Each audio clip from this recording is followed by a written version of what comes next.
ਪਿੱਛੇ ਜੇ western command ਦੇ ਜਿਹੜੇ ਹੈੱਡ ਨੇ ਫੌਜ ਦੇ, ਉਹ ਮੈਨੂੰ ਮਿਲੇ। ਉਹਨੇ ਮੈਨੂੰ ਬੜੀ ਇੱਕ ਚਿੰਤਾਜਨਕ ਗੱਲ ਦੱਸੀ ਔਰ ਮੈਨੂੰ ਬਹੁਤ ਦੁੱਖ ਹੋਇਆ ਸੁਣ ਕੇ।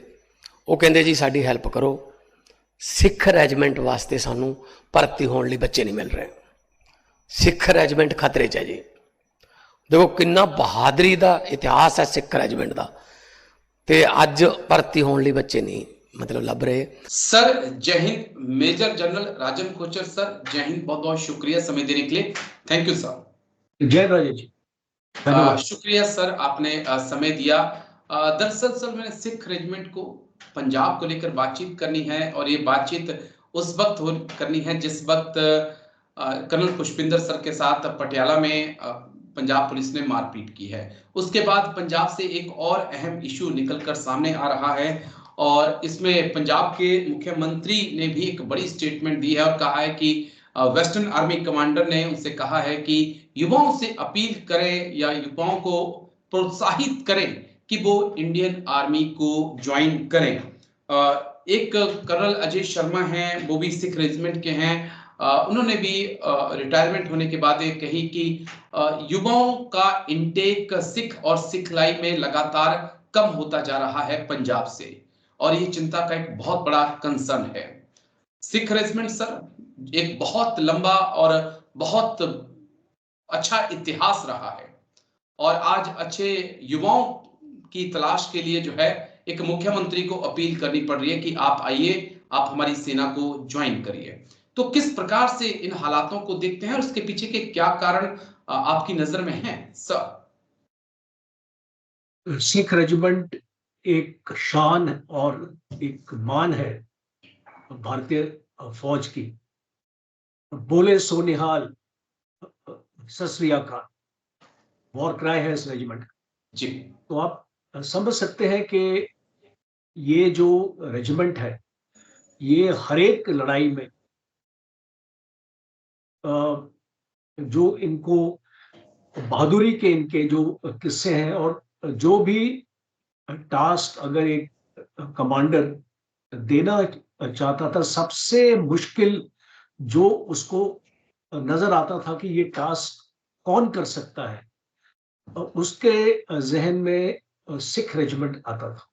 तो एक ट्रेडिशन है बैटल ऑफ सारागढ़ी, अगर आप जानते हैं, एक इस 12 सितंबर को हर एक साल सारागढ़ी डे मनाया जाता है। सिख रेजिमेंट के 21 सोल्जर्स जब शहीद हुए थे, उनको इंडियन ऑर्डर ऑफ मेरिट मिला था, और 4th battalion of the Sikh regiment. तो जब हम इन चीजों को, और एक पलटन में क्या होता है, एक जज्बा होता है लड़ने का, नाम नमक और निशान के लिए, और वो ही फौज को आगे लेके जाता है। और जब हम रेजिमेंट्स की बात करते हैं, जो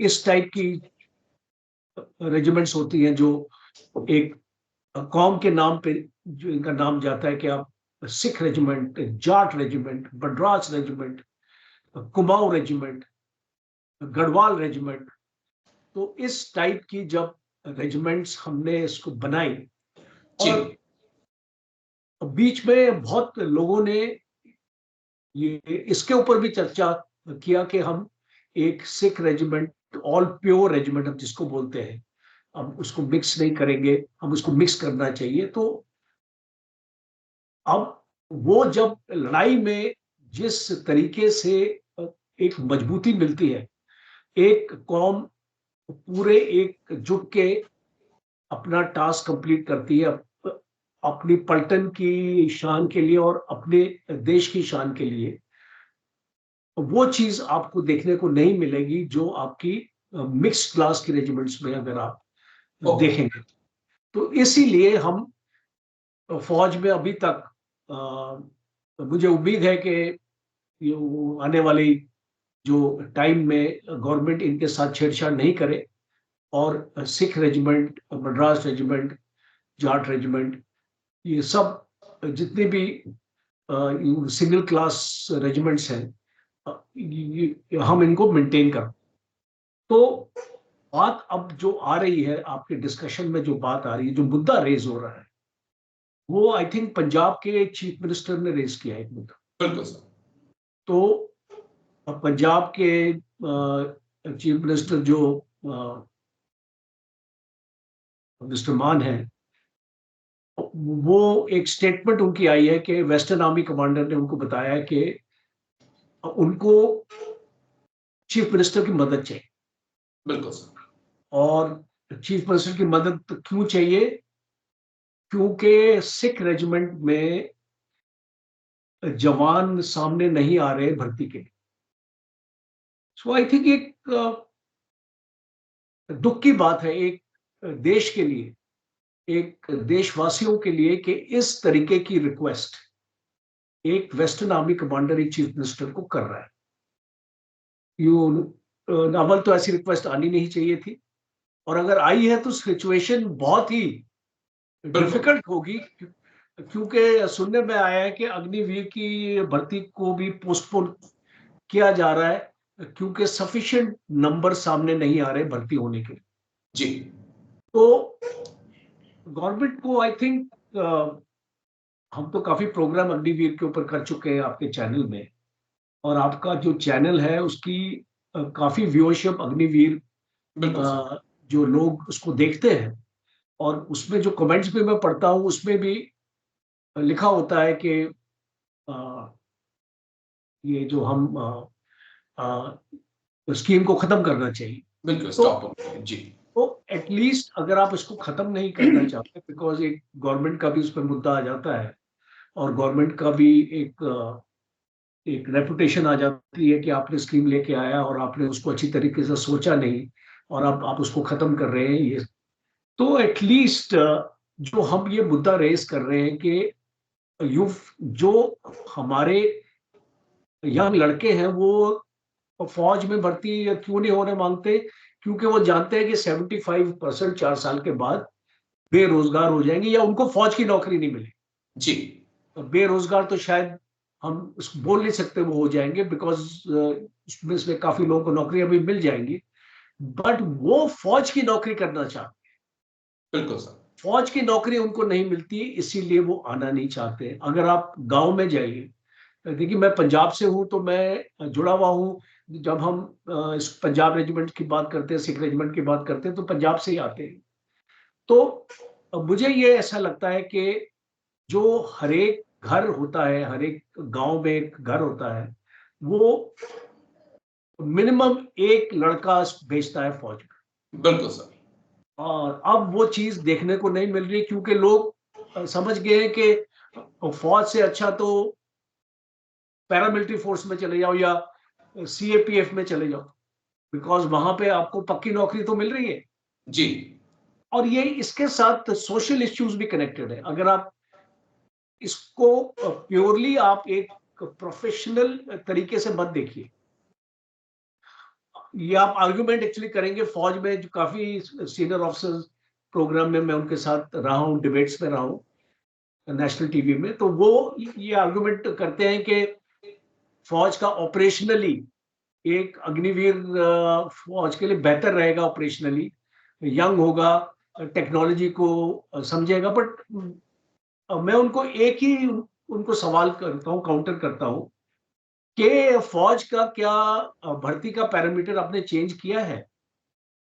जो इस हिसाब से आप पहले अपना भर्ती करते थे और अग्निवीर अभी आप लेके आए हो, तो आपने उसमें कोई क्यूआर में बदली किया है? क्यूआर तो वही है। जी। तो उसी टाइप का लड़का आ रहा है जो अग्निवीर बन रहा है, या पहले जो जवान की भर्ती में आ रहा था। तो इसमें बदलाव क्या है? बिल्कुल सर। कोई बदलाव नहीं है। भर्तियां और भी उतनी है। हाँ, और दूसरा, आपने फौज के अंदर दो क्लास क्रिएट कर दी, एक सिपाही और एक अग्निवीर। अब उनकी टर्म्स और कंडीशंस अलग कर दी है, और उनकी सैलरी अलग हो गई है। उनको पेंशन तो है ही, उसके साथ नहीं मिलती है इनको, और उनको बाकी फैसिलिटीज भी, उनको ग्रेचुटी वगैरह इस तरीके की फैसिलिटीज में डिफरेंसेस हैं।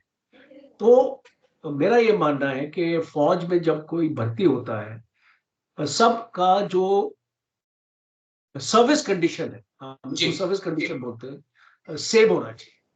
जी और दूसरा है कि अभी आपको संकेत मिलने शुरू हो गए हैं कि प्रॉब्लम स्टार्ट हो चुकी है। आपने नेपाल में देख लिया, बिल्कुल आपने सर। नेपाल के साथ अपने रिलेशंस आपके खराब हो गए, बिकॉज अभी जो नेपाली सोल्जर्स हैं वो ब्रिटिश आर्मी में जा रहे हैं, इसको ब्रिटिश आर्मी में भी गुरखा रेजिमेंट से वहां जा रहे हैं।